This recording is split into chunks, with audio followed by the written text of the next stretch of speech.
Welcome, everyone, back to the Real News Network. I'm Jared Ball here in Baltimore.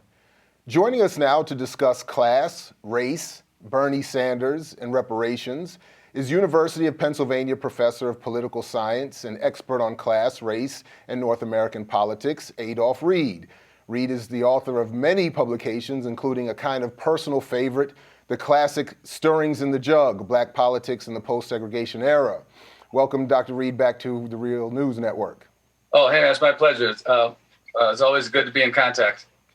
So please, first, if you would, outline your support for Bernie Sanders, and then let's talk specifically about this rejection of reparations controversy, so to speak, that's been taken up by people like Ta-Nehisi Coates and others, and then the somewhat indirect exchange you and he had or have been made to have on that issue. But yeah, let's start with your take on Sanders, and then we'll move to this piece on reparations. Right. Okay. Well, I'll say this about Sanders. I mean, a year and a half ago, when people first started to talk about 2016, my reaction was, okay, look, I don't care. Just tell me where my polling place is and remind me the day before the election, and I'll go vote for whichever Democrat gets the nomination. At that point, just assuming it was going to be Hillary. I mean, I did joke with friends about how I could imagine that, she and Jeb Bush would get together and run on a national salvation ticket, right? But then when Sanders announced that he was thinking about running, I thought, that's kind of interesting. And then when he jumped in, I started paying attention and thought, well, this could put some stuff in the game anyway. And then back in the summer, I got involved. I saw that Larry Cohen, the retired president of the communications workers, had started a volunteer entity called Labor for Bernie to build support, to do two things: to build support or to aggregate support for the Sanders campaign inside the labor movement, and also to start to congeal the basis for subsequent political organization, no matter what happened in the election. So that was intriguing enough that I actually got involved on a volunteer basis, really in the summer around the anniversary of Katrina. And one of the things I think that stands out about the Sanders campaign is that it really is an attempt to do two things, or to pull off two things that are not always compatible and pretty tough to do. And so far the campaign's done a really interesting job of both.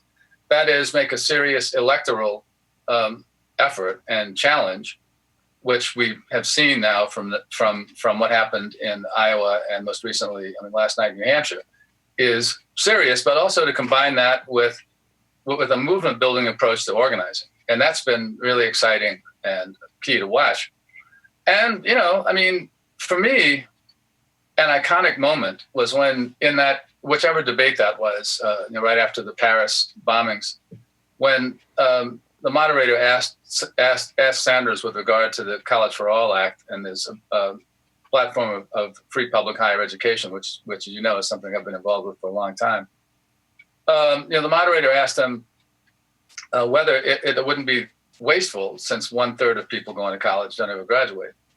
And what Sanders did that was so important, I think, is that he refused to accept that how do we pay for it, and is it fiscally prudent way of discussing the issue. And he just turned it around. He just rejected that formulation and said, in effect, what we need to do is decide what it is that we want and figure out how to pay for it, considering what it is that we want. And it's what we used to talk about often as fighting for what you want, like instead of what you think you can get. And that I think encapsulates the difference between what Sanders stands for and what the neoliberal wing of the Democratic Party, which was consolidated under Bill Clinton and extended under Obama and would be extended even further under Hillary Clinton, proceeds from, which is fealty to the financial sector and trying to find ways to fit some version of the concerns of all the rest of us who are as likely as not victims of the financial sector, onto the fundamental template of a priority of Wall Street and large financial interests. And as I've gone around the country, I mean, the expressions of spontaneous Bernie love from random strangers who come up, from all ages, races, etc., genders, has been outstanding. And I've been working a lot in South Carolina, and we, see the surge there as well. I mean, because as I've often said to people, you go down the list of items on the Sanders platform, and you can ask about each one of them. How is this not an issue that's pertinent to Black Americans? How is free public higher education not pertinent to Black Americans? How is a $15 an hour minimum wage not pertinent to Black Americans? How is expanding the public sector and jobs programs and a commitment to full employment not pertinent to Black Americans? And the response that I and we've been getting from rank and file Black American voters is, this is stuff that I want, stuff I'm concerned about. So maybe you asked me what time it is, and I told you how to make a watch, but that's like the explanation of why I'm supporting the Sanders campaign. Well, I'll tell you what, we'll take a break here and come back with a second segment, a part two with Adolph Reed, because I want to ask you in that second segment something about what I hear to be perhaps a contradiction in your previous refusal to support Obama. Right. And your critique of reparations being based largely in the idea that many reparations supporters feel that there's a market-based solution to the struggles of oppressed people in this country and around the world.